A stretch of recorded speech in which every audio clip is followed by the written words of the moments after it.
Yeah. Hello. Good afternoon. We exit the tournament today, and for Russia, it's been a huge success for us to have late inclusion into the tournament, and the way we've prepared and organised ourselves ready for supersonic rugby at Tier 1 is all credit to our players. Level Tier 1 rugby is not another level. It's another sport for Tier 2 teams. Fast, furious, error-free, and the referee never blows his whistle. So it's always going to be a challenge for us. And I thought today Scotland played really well. They got the tactics right, put the ball behind us, and then pressured our exit strategies, and got their rewards. And then, you know, we've played 3 massive games for us, and today was always going to be difficult. We knew that. And fair play to Scotland. They put the ball around and played with a speed and a tempo and a support and grew in confidence into the game. C'est la vie. Okay, we'll take the first question.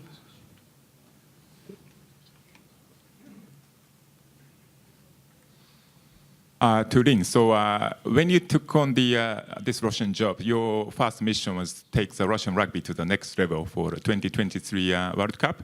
So how much did this World Cup serve to achieve your objective?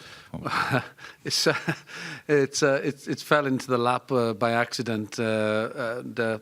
It's absolutely been a huge challenge. We knew exactly what was in front of us and the type of player we needed to train, to recruit, to sign, to select, ready for us. I think that what we've achieved in understanding and creating habits of the ABCs of rugby is obviously the solid solid set piece, kicking strategies and defence. We've worked really hard on that, and you know, we've got a little bit of way to go now on in regards to our attack, but that will come in good time. I think that the experience for the players is just invaluable. We're a very young side out today, and a majority of the time will be available in 2023, and we can only get better. We've seen great stories from Uruguay and other Tier 2 nations who've learned and grown from difficult tournaments in 2011, 2015, and no more than Japan. And we're going to benefit from this, and we're going to get better. We've got some good players, some talented players, and we look forward to the future with some optimism. Thank you for the question. Just still getting translate. Okay. Lynn, Lewis, Stewart, just in case you were forgetting. How far do you think Russia can go with the base that you put together in this World Cup? Good question. I first did an interview with Lewis in 1984, believe it or not, and here he is today. And here am I. I think the physical potential in Russia is unlimited. It's if we decided to take it seriously, as the signs within the union are so, then who knows what can be achieved. It's a sleeping bear, it's a sleeping giant, and we just need to shake it awake and just watch the potential that comes from this tournament. Look, the small things that we just haven't got time to work on. We're just working on the big macro skills to get ourselves presentable for this tournament has been good for us. The next step for us now is the small bits and dealing with pressure, how to pressure, and just moving the ball that one little pass extra, which is the sign of ability. So we've come a long way, Lewis, to be honest with you. And if we'd have played this tournament 12 months ago, we would have been blown out of the water. But playing 4 big games in a short period of time is, I think, it's just commendable to the Russian players who've stood up and represented the nation as best they can and with pride.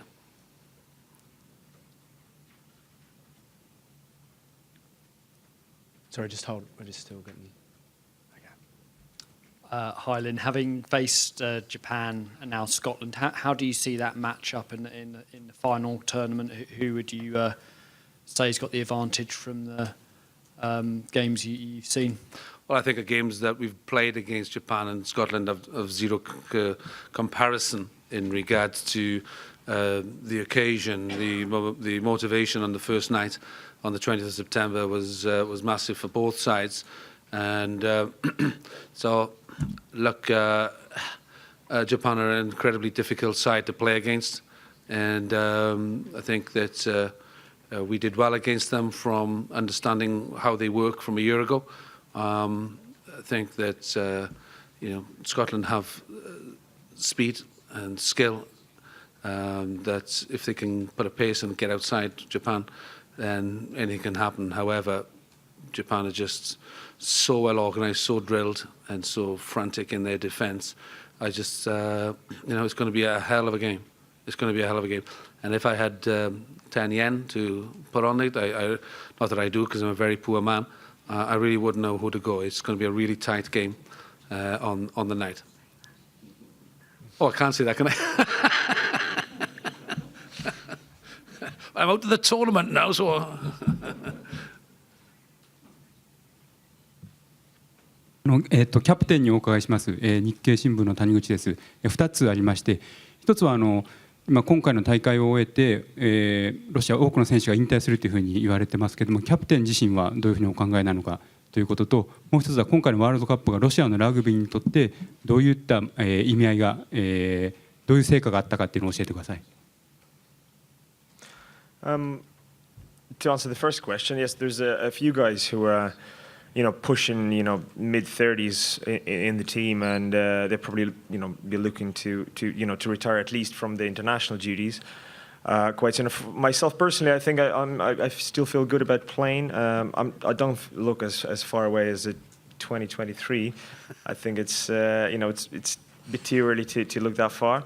But we go home now with a Russian championship, actually, believe it or not, to complete in October, playing for our clubs, and get some rest in November. And after that, I think we can reassess. And it's you make those decisions when you have some downtime.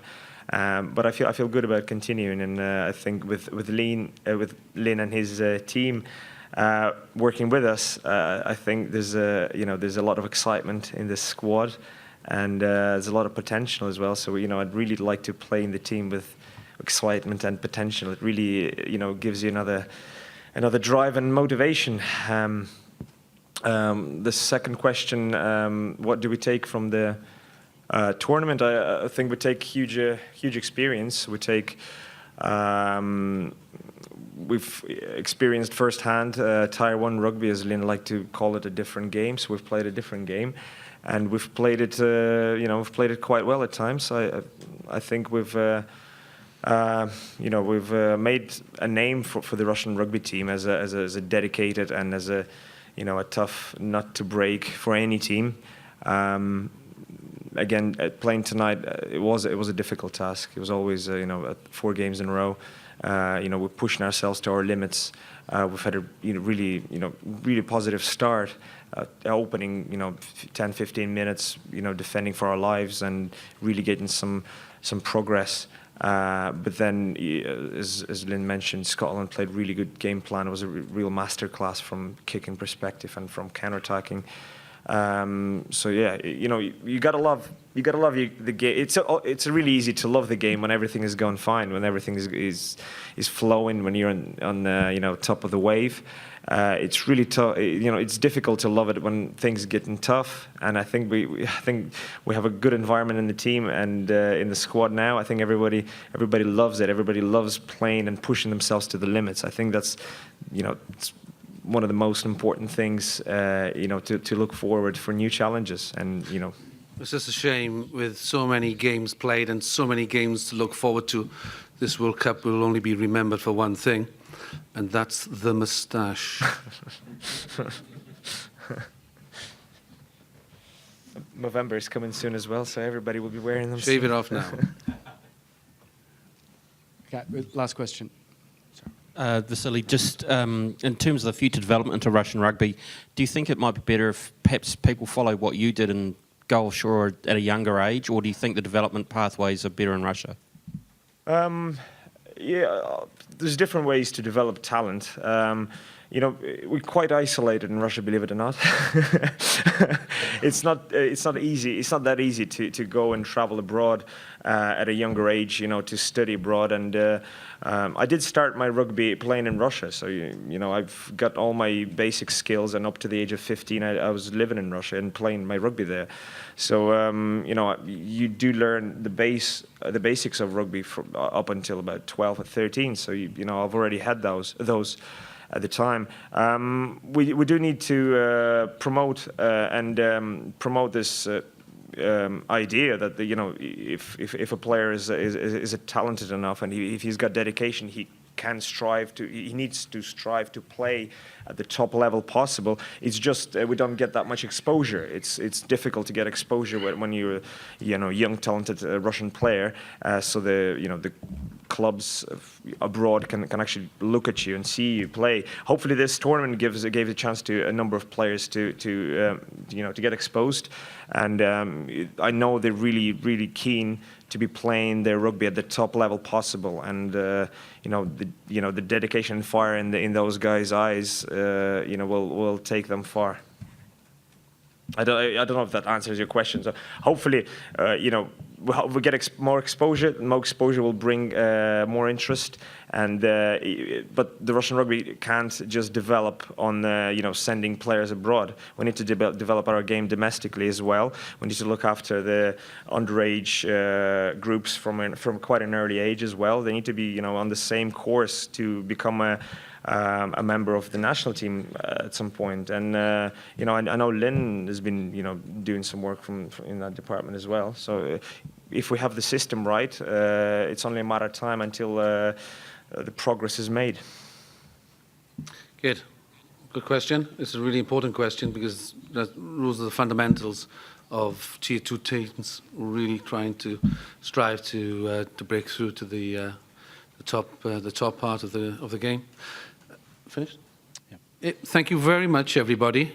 It's been an absolute pleasure for everybody in Russia to be here and to enjoy the tournament in Japan. It's been a huge success so far, and we sincerely hope that it moves forward and we'll see a Scotland-Japan final. Although I'm not putting any money on it. Thank you, everybody. Thank you. Thank you very much. Safe travels. Thank you.